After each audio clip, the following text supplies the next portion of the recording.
नमस्ते। आप सभी के भीतर बसे उस दिव्य स्वरूप को मेरा प्रणाम। आज बात करते हैं उस दिव्य संकल्प की जिसने ईश्वर को मर्यादा पुरुषोत्तम राम बना दिया। जब जब धर्म की हानि होती है और अभिमानी राक्षस बढ़ जाते हैं, तब तब कृपालु प्रभु अलग अलग रूप धारण करके सज्जनों की पीड़ा हरते हैं। इसे हम अपने आज के जीवन से जोड़कर देखें तो जब हमारे आसपास नकारात्मकता बढ़ जाती है, तब हमारे भीतर का धैर्य ही वह ईश्वरीय शक्ति है जो हमें टूटने से बचाती है। प्रभु का आना हमें भरोसा दिलाता है कि हम अकेले नहीं हैं। कई बार हमारे अपनों की कड़वी बातें या परिस्थितियां हमें श्राप जैसी लगती हैं, लेकिन राम जी का जीवन देखिए। उन्होंने तो नारद मुनि और अपने द्वारपालों के श्राप को भी एक अवसर की तरह स्वीकार किया। रावण और कुंभकर्ण असल में वैकुंठ के दो द्वारपाल थे, जय और विजय। एक बार सनकादि मुनि भगवान के दर्शन को आए, पर जय विजय ने अपनी शक्ति के मद में उन्हें रोक दिया।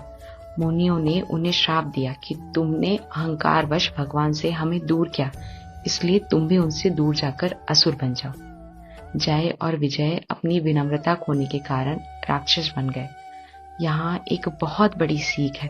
जब हम अपनी ताकत के मद में दूसरों की सीमाओं का अनादर करते हैं, तो हमारे भीतर का अहंकार हमें पतन की ओर ले जाता है। लेकिन भगवान ने उन श्रापों को भी प्रेम से अपनाया ताकि वे हमारे बीच आ सके। आज के दौर में भी जब हमारे जीवन में अनचाहे बदलाव आते हैं, तो अगर हम उन्हें शिकायत के बजाय स्वीकार के भाव से देखें, तो हमारा संघर्ष भी साधना बन जाता है। एक और बहुत ही सुंदर कहानी है देवर्षि नारद की। उन्हें एक बार अपने तप का अभिमान हो गया। प्रभु ने उनकी परीक्षा ली और नारद जी एक राजकुमारी पर मोहित हो गए। उन्होंने भगवान से उनका सुंदर रूप मांगा, पर भगवान ने उनके कल्याण के लिए उन्हें वानर का मुख दे दिया।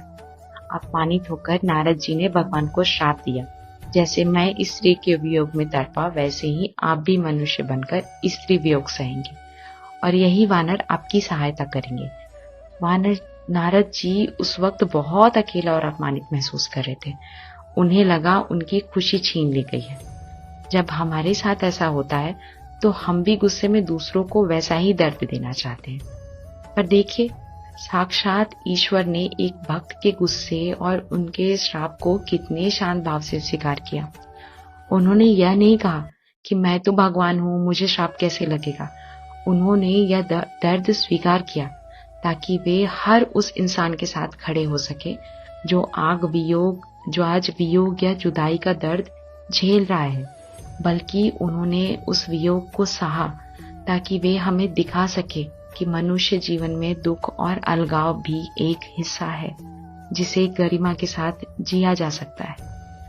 जब माता सीता का हरण हुआ, तो राम जी ने उसे एक पत्थर की मूर्ति की तरह नहीं सहा। वे एक साधारण मनुष्य की तरह रोए, तड़पे और प्रकृति से माता का हाल पूछने लगे। यहाँ राम जी हमें अपनी कमजोरी दिखाने से डरते नहीं हैं। वे हमें सिखा रहे हैं कि दर्द को महसूस करना कमजोरी नहीं, बल्कि इंसानियत है। हम अक्सर अपने दुख को दबा देते हैं, पर राम जी ने अपने दुख को व्यक्त किया। उन्होंने अपनी जरूरत और अपनी कमी को पूरी ईमानदारी से जिया। वे दुखी थे, पर उस दुख में भी उन्होंने किसी और को दोष नहीं दिया। रावण को ब्रह्मा जी से वरदान था कि उसे कोई देव या गंधर्व नहीं मार सकता, पर उसने मनुष्य को तुच्छ समझकर छोड़ दिया था। रावण को केवल मनुष्यों से भय था, इसलिए वह निश्चित रूप से मनुष्य द्वारा ही मारा जा सकता था। यह कितनी अद्भुत बात है। ईश्वर ने हमें संदेश दिया है कि एक इंसान के भीतर भी इतनी शक्ति है कि वह दुनिया की सबसे बड़ी बुराई को खत्म कर सके। राम जी ने वनवास झेला, महलों का सुख छोड़ा, अपनी पत्नी का वियोग सहा, हर कदम पर समझौता था, पर राम जी ने उस दर्द को करवाहट में नहीं बदलने दिया।